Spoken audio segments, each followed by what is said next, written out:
السلام عليكم ورحمة الله وبركاته.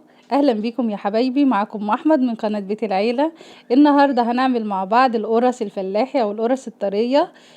جميلة جدا وطعمها حلو ومقاديرها بسيطة خالص، وإن شاء الله بإذن الله مش هتكلفك حاجة، كلها حاجات من البيت.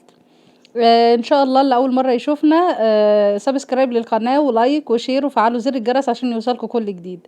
يلا بينا يا حبايبي، ان شاء الله نعمل مع بعض القرص بطريقه سهله ومقادير بسيطه خالص خالص، وان شاء الله تنول رضاكم. المقادير معانا كالتالي.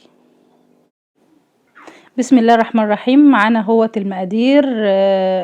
ده كيلو دقيق منخول وتمام التمام، ودي كوبايه ونص سمنه بلدي على زيت نباتي، وعندي معلقه ملح على معلقه سكر على معلقه باودر صغيره على معلقه كبيره سمسم.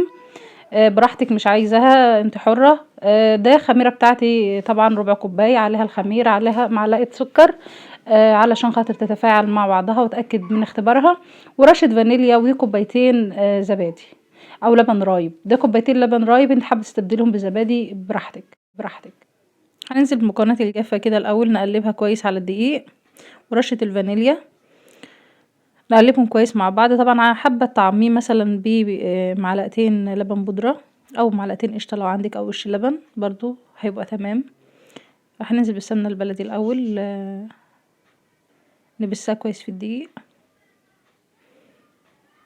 هقلبها الاول بالمعلقه كده وبعدين بكف ايدي،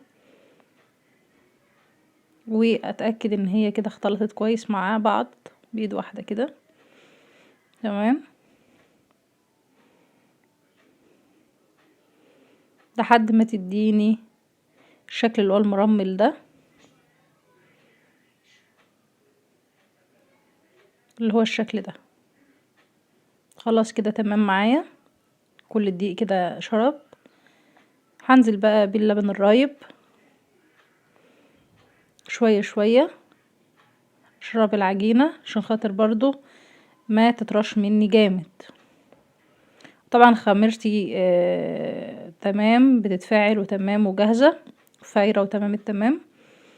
هخلص واحط الخميرة بتاعتي ما شاء الله عليها، والم العجينة يا دوب اهو يا جماعة، هي اتلمت معايا على طول ما شاء الله عليها. واغطيها بقى عشان خاطر ترتاح، وغطاها بكيس وبعدين قماشة او غطا تقيل. طبعا في الجو ده هيبقى صعب، فبنولع الفرن ونيجي مطفياه ونيجي حطها في صاج الفرن كده، فبتخمر على طول. خلاص هي ما شاء الله عليها خمرت اهيت. هنكورها كور كده زي البيضة براحتك، حابة تحشيها ملبن عجوة براحتك برضو، مفيش مشكلة حسب رغبتك. خلاص يا جماعة هيك خلصتها كلها، هسيبها ترتاح وهبتدي بقى ان انا اشكلها. طبعا بكفي ايدي كده، وهيدوب هضغط على ضغطتين ولا حاجة، مش كتير، عشان خاطر لا تبقى رقيقة ولا تبقى تخينة. تمام، بكفي ايدي دي اسهل حاجة، وهتبقى مظبوطة معاكي وتمام التمام. فرن طبعا هسيبها تخمر شوية، وبعدين ادخلها الفرن طبعا على درجة حرارة تمام كويسة، يعني تتحمر من فوق ومن تحت كده، ويبقى الفرن بتاعي حامي. خلاص كده عملتها بالشوكة. ده شكلها النهائي يا جماعة، ما شاء الله عليها حمر ازاي وطرية طرية جدا. ريحتها طبعا كانت قلبة الدنيا، شوفوا قلبها من جوه عامل ازاي، هشة جدا وطعمها حلو. كانت منفوخة خالص بالشكل ده. ما شاء الله عليك، حاجة عاملاها في بيتك، وحاجة نظيفة ومضمونة وبايدك، وحاجة سهلة مكلفتناش حاجة. ارجو كل حلقة عجبتكم، ان شاء الله انتظرونا في حلقة جديدة ووصفة جديدة، والسلام عليكم ورحمة الله وبركاته.